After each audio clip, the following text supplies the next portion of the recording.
Welcome to another episode of Taking Up Space, a Michelle A. Mayer podcast. Always excited, y'all, about coming forward. Let me pull my chair up here. Always excited. Today, I got a thought-provoking conversation for y'all today. Today, we're going to be talking about pureness of heart. We're going to talk about pureness of heart, y'all. You know, we live in this garden amongst all kinds of spirits. Human spirits, demonic spirits, angelic spirits, all kinds of spirits. And a lot of times, y'all, it be the things that we experience in life that taint us along our way. I'm going to give you an example. You know, I think when many of us are born into this world, I know that when we are born, all of us are born into this world, we're born with a very pure heart. Very pure heart. We default to the righteous. I've not ever seen a child default to wickedness without having learned it from its treatment in life. I've not ever seen it. I've seen nothing but time and time again children defaulting to the righteous. Always defaulting to the righteous. So it's fair to say that it is an internal check and balance system that we're built with upon birth that comes with us, that covers us, that directs our path, that acts as a check and balance system that helps us navigate life in our decision making and our interaction with one another. When you're a child and you're on the playground and people don't do things that you want to do, or don't play the games the way you want them to play, or things may not be fair, or whatever, most times you pick up your toys and go to another sandbox or something like that. Or you'll go play by yourself in the distance. And then later on that day, everybody is back playing again together like nothing ever happened.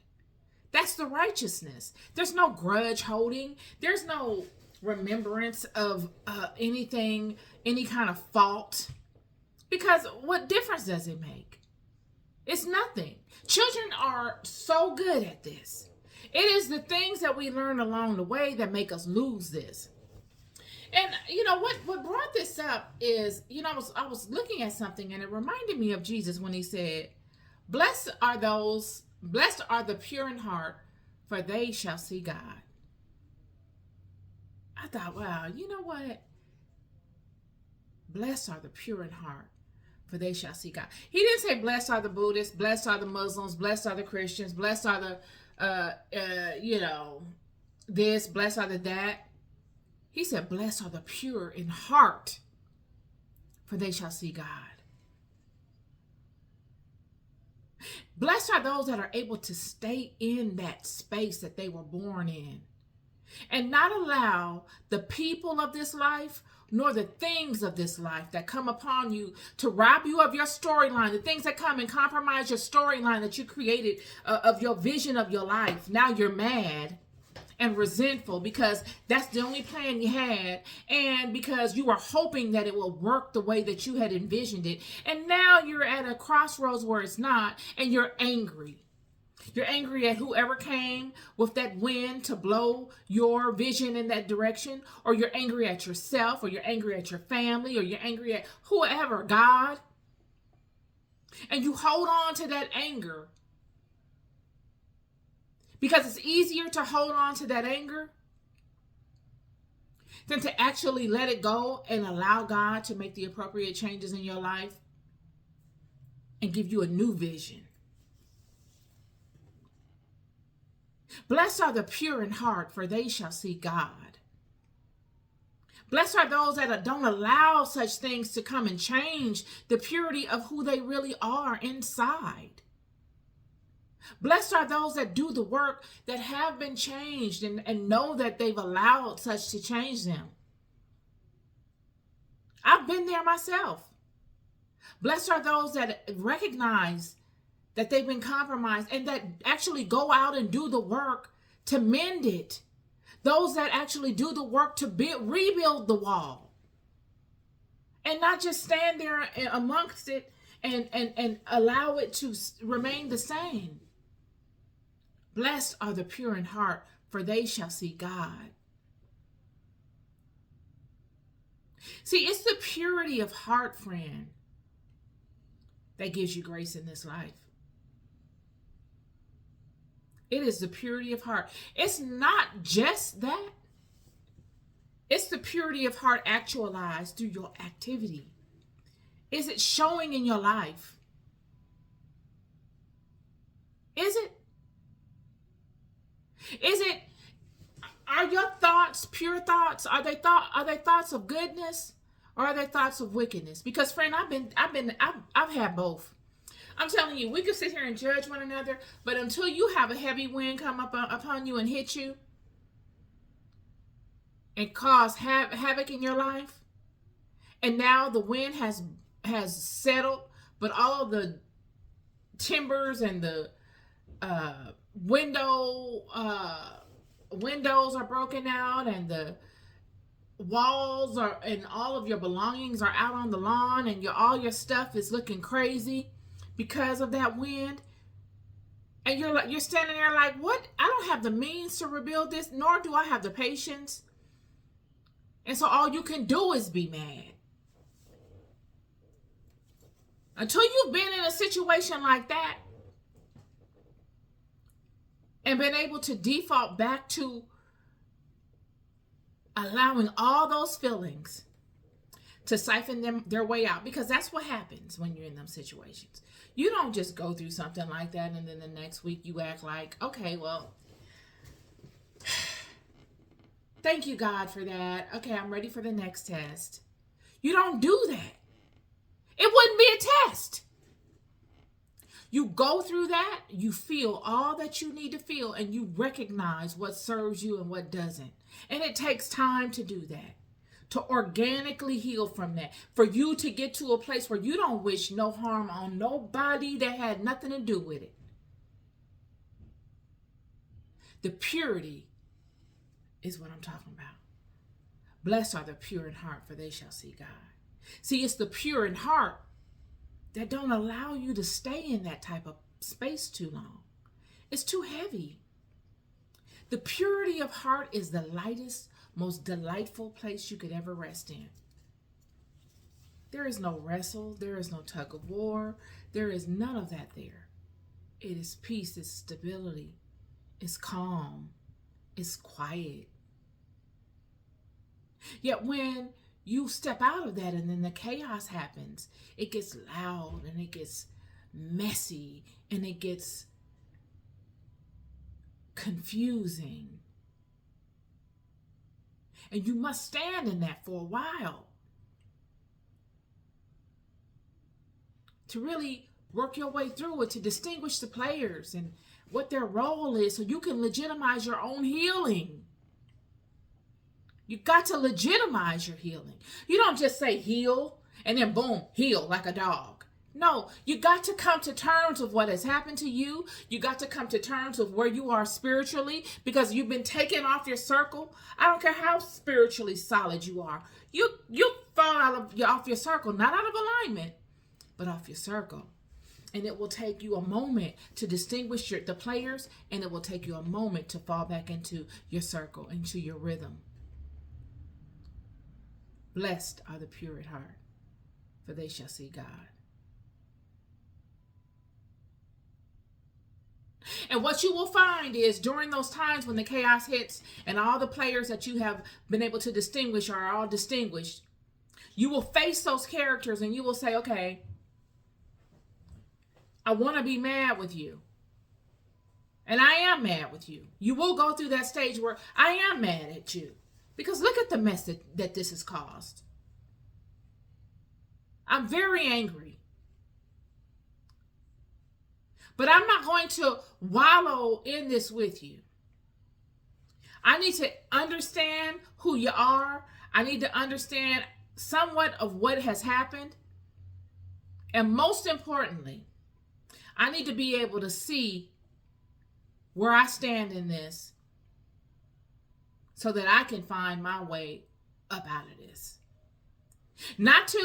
What you don't want to do is get into a place where you now find yourself in a situation where you are going down to their level and meeting them where they are out of ego, out of saying, okay, oh, you want a war with me? Okay, okay, well, we're going to have it out. I'm going to be Pharaoh and I'm going to be Moses and you're going to be Pharaoh, and we're going to see how this thing ends. And I'm going to send all these plagues on you. And then them saying, I'm going to send all these plagues on you. Because that ain't going to do nothing but play demonic ping pong. That's all it is. It's demonic ping pong. What happens when you send something to somebody that is spiritually knowledgeable, all they're going to do is send it back to you. Energy cannot be destroyed. It lingers. And the worst thing anyone wants to do, especially the righteous that have found themselves in this situation, or anyone, I don't want to say righteous because the other person might see themselves as righteous too. But the worst thing anybody can do in this situation, or situations like this where they feel like, the winds of life have come upon them and chaos has occurred, and they're at a place where they feel like they got to defend themselves or annihilate their attacker. The worst thing they can do is annihilate the attacker, because all you're doing is playing demonic ping pong. Oh, you wanna come over here with your demons? Oh, you don't know demons like I know demons, friend. Okay, I'm gonna send my demons, and then you send your demons, and then they say, okay, yeah, okay, I'm gonna get me and my cousin over here, and we're gonna send our demons multiplied. And then you say, okay, it's just demonic ping pong.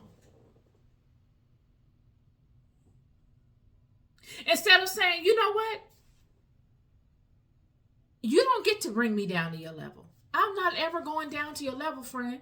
I found a place before you even came into my life that I was happy in, that I was resting in, that I have found solace in, that is worth more to me than money. Money is not even strong enough currency, friend, to snap me out of this. Money has no bearing in this. This that I have found solace in dictates the money. I can't allow you to come and sabotage that. I will not ever. All I need to do is notice you.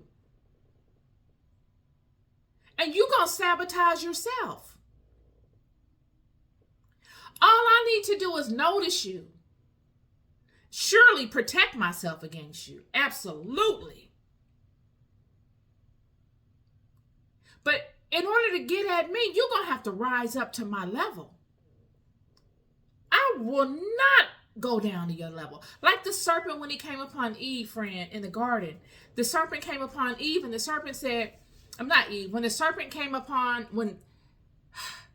when Satan came upon the serpent in the garden, he came and he said, I've heard about you, how wise you are and all this and that, and you do good, but you're not eating the way you could, friend. Rise up to me, come to me, and I'll give you a word from which you could profit. That's what Satan told the serpent. Satan didn't say, I'm about to come down there and holler at you. I'm about to come down there and talk to you about something. Satan said, come up to me. And it's the same way with many of you that are dealing with things from past situations. Make that thing come up to you. Period. The enemy needs your attention. It has no power if you don't pay it attention. So I noticed that a lot of times we get so far into situations that we're like, okay, I'm done with this. I don't even care. I'm on chapter 2. And while you're moving on through life on your chapter 2, that character of chapter 1 feels as if it's not getting any power from you because you're the power source. So instead of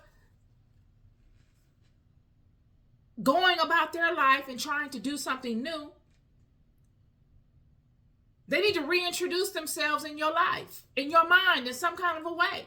You're not even thinking about them. But Here it comes. It can come, and this is why I say this is all spiritual. It can come in the form of a thought, followed by a feeling. And you're like, darn.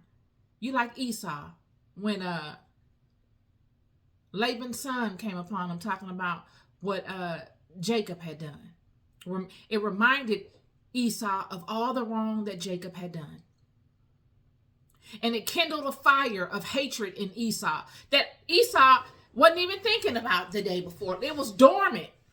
That fire wasn't even raging. But Laban's son came and kindled a fire on purpose in Esau to get Esau to do his will. This is what the enemy does. Yet, when you stand in the purity of your heart, that fire can't be kindled, friend.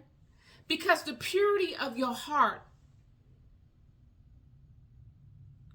is going to dictate your actions.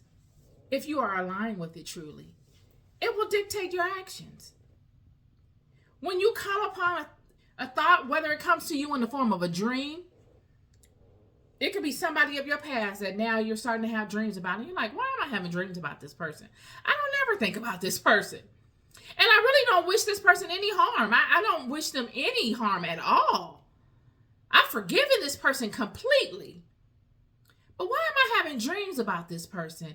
And it's as if the dream wants me to have some sort of conflict with this person. Or when I'm driving, I'm starting to think about this person, and my thoughts are starting to make me feel like I should be.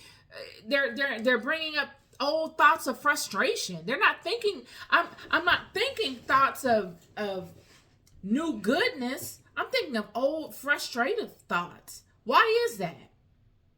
That's the enemy needing your attention. They need your power. That's a sure sign that that thing is starving. You must keep it starving. And you keep it starving by defaulting to who you are. You keep it starving by defaulting to the pureness of your heart. Because it is the pureness of your heart that will not allow any of those lower level energies to fester. They can't reside, both of them, in the same place at the same time. One must leave. And to many people, it's going to look like you're weak. It's going to look like you're stupid. It's going to look all kinds of ways to them people. But those are not your people. Because the ones that really know, they're going to realize exactly what it is. They're going to realize that it's not weakness. They're going to realize that's maturity. They're going to realize that's what winners do. You got too much going on to be sitting up here mad about anything, friend. Nothing. You better let them people go. Those people put their foot in their own mouths. You are the blessing. You come bearing the gifts. Yet you cheapen your gift by allowing yourself into situations that just do not serve you. You become more expensive the more exclusive you are. It's exclusivity this way. Everything this way is rare and it's expensive. Everything. Period. And that's the way it should be with you as well. I brought this up because I was thinking about this cat that I have in Georgia, and I was thinking about the purity of heart and how the purity of heart will open doors for you that no man can shut. The purity of heart, friend, in my opinion, you can argue me down, is that binding factor that makes demons come and do your will without you even having to conjure them and bring them forward. The purity of heart is what happens when, well, not what happens, but the purity of heart is that element that when the demons come for you, that those your enemies send to harm you, they come upon you and they say, nah, not her. I'd rather go back and attack the one that sent me to her. I'm not going to attack her. I attack the one that sent me to her. That's the purity of heart. The purity of heart is the thing that makes that hardened uh, uh, man of war.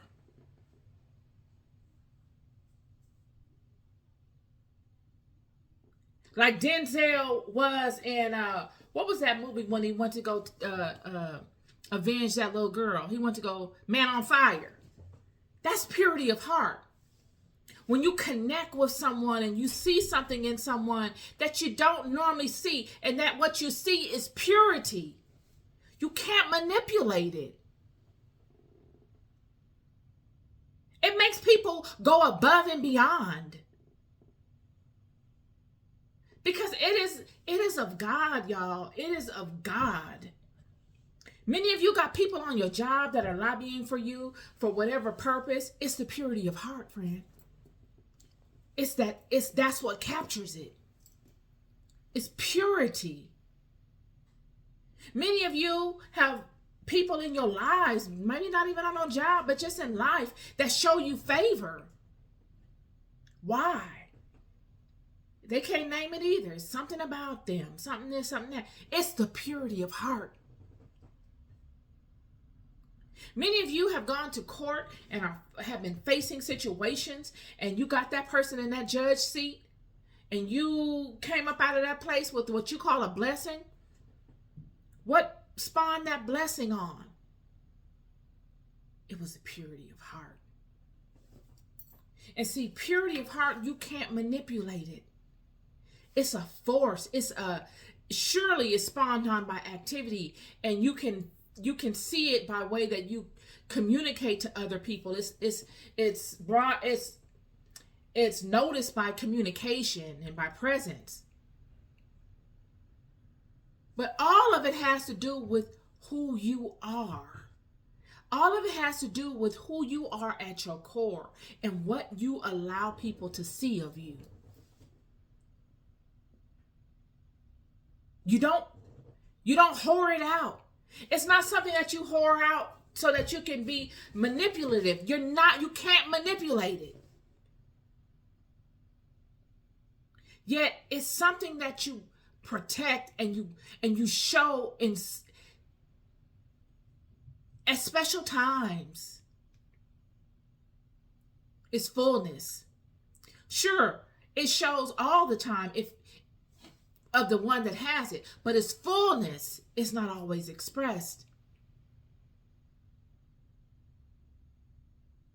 Blessed are the pure in heart, for they shall see God. This cat that I had in Georgia, I found it, and it was abandoned at a time that I felt like I was abandoned. I was down bad in Georgia. It took me years to get to a place where I could admit it. I did the video yesterday with me crying in the hospital. I could never have done that last year. I would have been embarrassed. I would have been thinking about what people were going to say. Today, I don't give a dang what none of y'all got to say. Did you get the message? Because people are going to talk regardless, friend. The point I'm making is, did you get the message? Did you get what I said, that God loves you? And that you're never alone? Did you capture that? Because if all you got was I was crying in the video, you need to go and do some work on yourselves. Do some work on yourselves, because you seeing me cry in the video probably is nowhere near how much you cry in your private time when nobody is looking. The message is, God loves you and you are never alone. The message today is, blessed are the pure in heart, for they shall see God.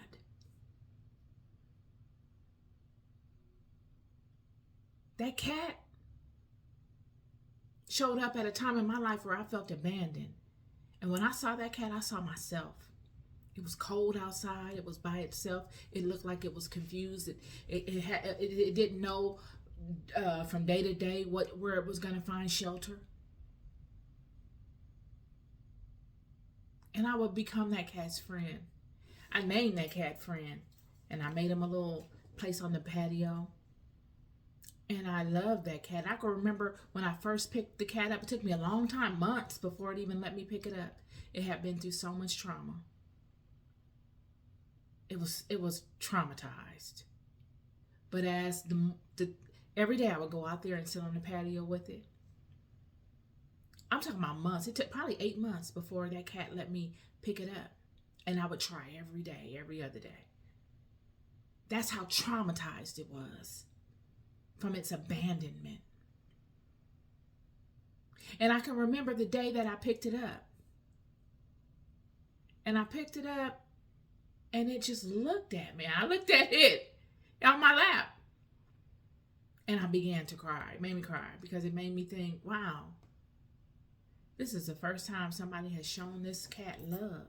And I was talking to her and I said, friend, I know how I feel. While I was rubbing it on my lap, looking at it, I know how I feel.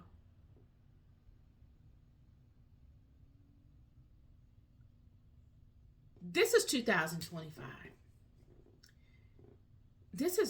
It's now or never. Let the facade go. What is it doing? Make yourself useful.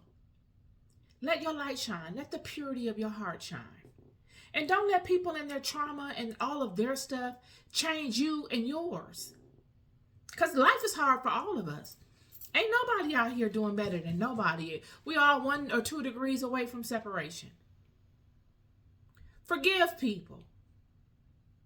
And when the enemy shows itself and he wants you to be like Esau and rekindle the fire of anger and resentment towards people, deny it attention. Deny it. Busy yourself with another thought. Because whenever those things come upon you, friend, any kind of old memory or any kind of, dream and or whatever may come upon you, it's telling you that it needs power. And if you don't control it, you will find yourself in a perpetual state of it controlling you with the same old tactics, time and time again.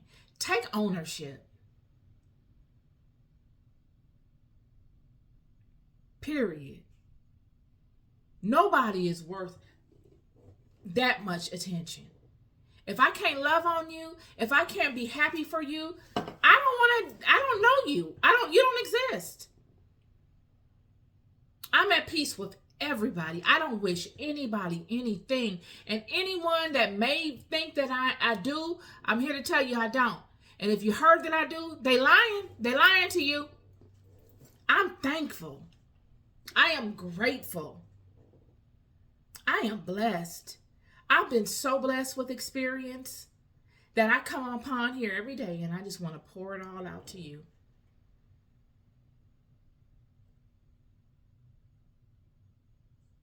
Blessed are the pure in heart, for they shall see God. This pure in heart is what makes the demons calm down. This pureness of heart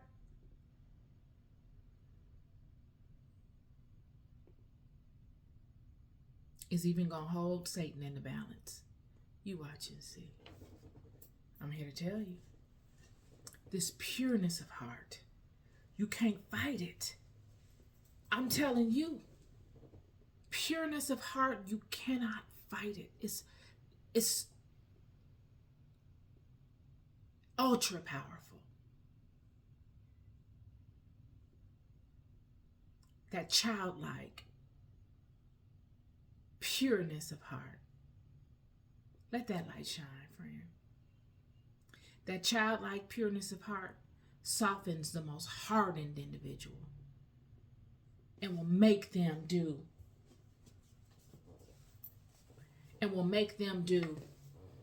the total opposite of what they were sent to do. That assassin, that one, that the Benaiahs of life,